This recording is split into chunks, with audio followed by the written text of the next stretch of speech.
been to Paris? Never really been anywhere. People are alive there, not like here. I'm going back the first chance I get. Frank Wheeler, I think you're the most interesting person I've ever met. What do you think? I guess I kind of like it. Won't you miss the city? Nothing's permanent, right? Right. Love me, love me, love me, say you do. Look at us. We're just like everyone else. We've bought into the same ridiculous delusion. Let me fly. This idea that you have to settle down and resign from life. With you. I want to feel things. Really feel them. A man only gets a couple of chances in life. It won't be long before he's sitting around wondering how he got to be second rate. We can't go on pretending that this is the life we wanted. I support you, don't I? I work 10 hours a day at a job I can't stand. You don't have to. But I have the backbone not to run away from my responsibilities. Who made these rules anyway? And wild as the wind. Just because you got me safely in this little trap, you think you can bully me into feeling whatever you want me to feel. In a trap. Yes, yes. In a trap. As the wind. Wild as the wind. We can be happy here. I can make you happy here. We're gonna be okay.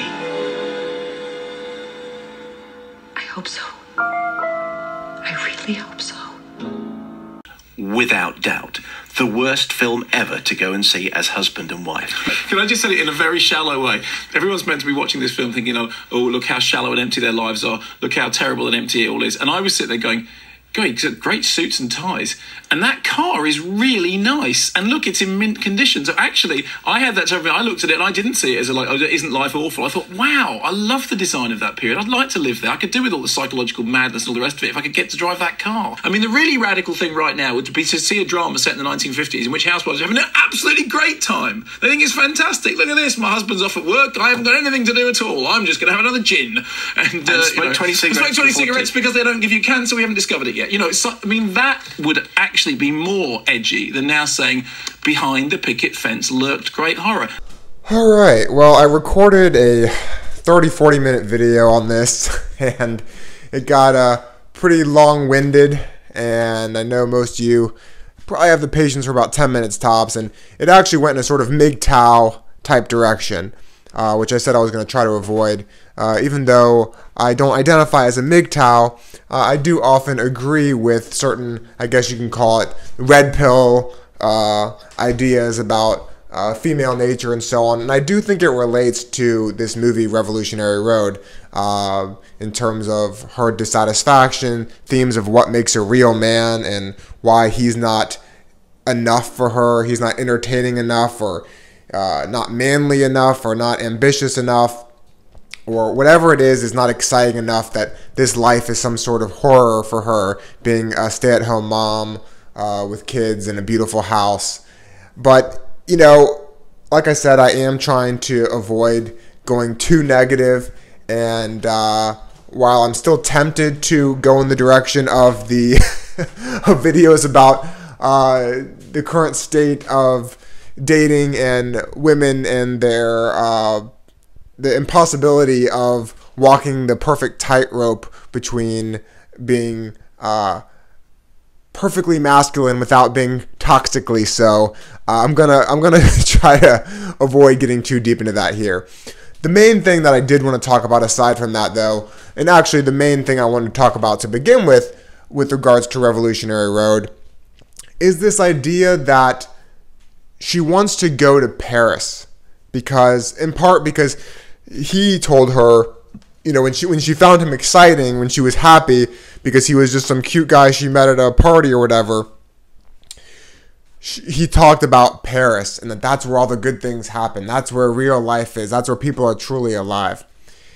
And my thought is, one thing I wanted to talk about is the fact that this movie, like many others, portrays marriage, a sort of traditional lifestyle where where the woman stays at home and you have kids, and that sort of life in suburbia is some kind of nightmare. And while this might be true for some, it certainly increases the likelihood that it feels true when people are told these messages through movies. And some people think, well, a movie's just a movie, it's just entertainment. Even if you do see movies as just entertainment, you will get messages from them which alter the way you see things. They will affect your values. And if you're not aware, if you're not a critical thinker, which I would say probably most people aren't, then you will be very heavily influenced by this, especially when a lot of us see these movies. I mean, movies like Revolutionary Road or American Beauty. I mean, these movies I saw when I was either a teen or early 20s, and you know, your brain is still developing, you're still learning about life, and they can make a big impression. But what I wanted to get at really though is the Paris thing, and this idea that their suburban life is monotonous and boring, and it would be, you know, they've sort of fallen into this trap, this horrible, boring trap. And what I wonder though is, what does that mean really? You know, what does it mean that their life is boring, that it's not meaningful, it's not purposeful? And what is the life that she thinks is going to happen in Paris if they were to go there?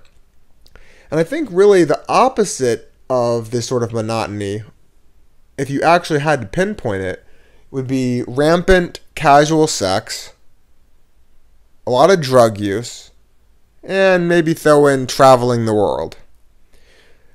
Because really when people think of this sort of marriage and kids as being monotonous and boring, okay, the question is, what is the alternative that's exciting?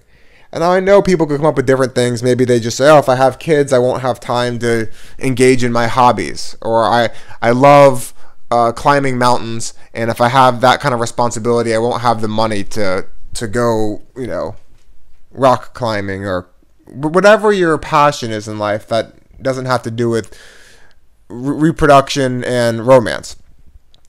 And that may be valid. Everyone shouldn't get married and have kids. I don't think it is for everyone.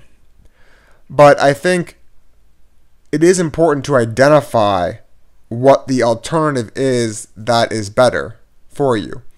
And not just to believe that, oh, this sort of life is boring.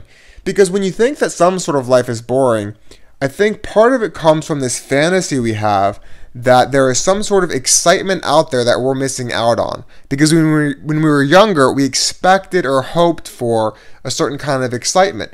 And in large part, this was because certain movies that weren't like Revolutionary Road or American Beauty, certain movies that showed some sort of wild lifestyle, or well, it could even be someone committing crime, but in a fun, exciting way, you know, like, I don't know, Breaking Bad, or movies where there's a lot of partying and drugs and sex, but it's portrayed as being really just exciting and fun all the time, and you don't see the downfalls. Or even movies like that where you do see the downfalls, but still it seems like a life that was full of experience and more real or meaningful in some way. And I think the real danger is that this exciting life that we think exists, that we long for and feel empty, is mostly a product of Hollywood and not a product of reality. While there certainly are wild parties that exist, and there certainly are people who maybe luck into some sort of life that is non-stop exhilarating, I think that's very rare, even for the rich and famous. The rich and famous just find different ways to become bored. They get bored of their 10th car, and their, you know, even people who have access to any sexual partner they could ever desire, oftentimes when they've engaged in tons and tons of sex, they eventually become bored by that, and that becomes monotonous. And then the stable, committed relationship becomes its own, that becomes exciting and thrilling, or like a novelty. And so Paris, if they did ever go there, it would be just that. It would be a novelty. And unless they were there for a specific reason, the framework that they have about it, that she has about it, that something magical would happen there and that they would live a more passionate life, doesn't make any sense. because they could live that passionate life right there in their sort of boring neighborhood. Why don't they start having some wild, kinky sex? Why don't they read some interesting books? Why don't they go on some walks? Why don't they laugh? Why don't they engage with each other and have fun? Why don't they, I don't know. If you're someone who, maybe they just weren't compatible for whatever reason, all right? But the real implication wasn't necessarily about compatibility as much as marriage becomes boring after a while and you're entrapped and enslaved. And while that can be true, you can become enslaved by a bunch of drug use. You can become enslaved by a philosophy of no commitment to anything. You know, anything can enslave you. And it could be marriage and it could be something else. And this is not to say that you should get married or shouldn't get married. It's to realize the way in which it's really one's life philosophy and perspective, which is often so influenced by movies and by other forms of entertainment. That is what is the real enslaver. That is what is enslaving you. It tells you that this is what it means to be happy, and if this is not going on in your life, you should feel unfulfilled. And then we now have that backed up by social media, where people, of course, you know, they show you the best moments of their life, always smiling, always traveling. They try to show you that they're living the life that the movie told you is the good life, and they're trying to show you that's the life that they're living. So whether or not marriage is a good thing is perhaps for another video. And perhaps it's not up to me to really tell you if it's good or bad for you. Because I don't know if it is good or bad for you. It certainly depends a lot on the person you're planning to marry or that you are married to. But what I can tell you is that whatever your lifestyle is, if you find a way to be unhappy here, in one location, in one situation, there's always a good chance you can find that unhappiness somewhere else. So the real skill or perspective to have is, can you find a way to be happy in whatever situation you're in now, even if it's shit? And I'm not trying to say you can just snap your fingers and do it. But that's the fucking key to life. Is being able to control your brain in a way that you interpret things in the way that benefits you, that you see the world not only in a more accurate way, but a way that brings about a sense of contentment. Anyone can tell you a story about life to tell you that your current situation is shit. They could tell you being single is shit. They could tell you being married is shit. They could tell you one job is shit or another job is shit. Or not having a job is shit, or having any job is shit. Anyone can convincingly give you any narrative they want with the right song, the right camera angles, the right dialogue, or just a whole group of people that repeat a certain idea about life. So Paris might be a beautiful place, but it's not paradise.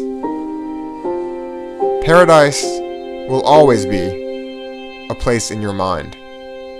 The question is, will you learn how to travel there?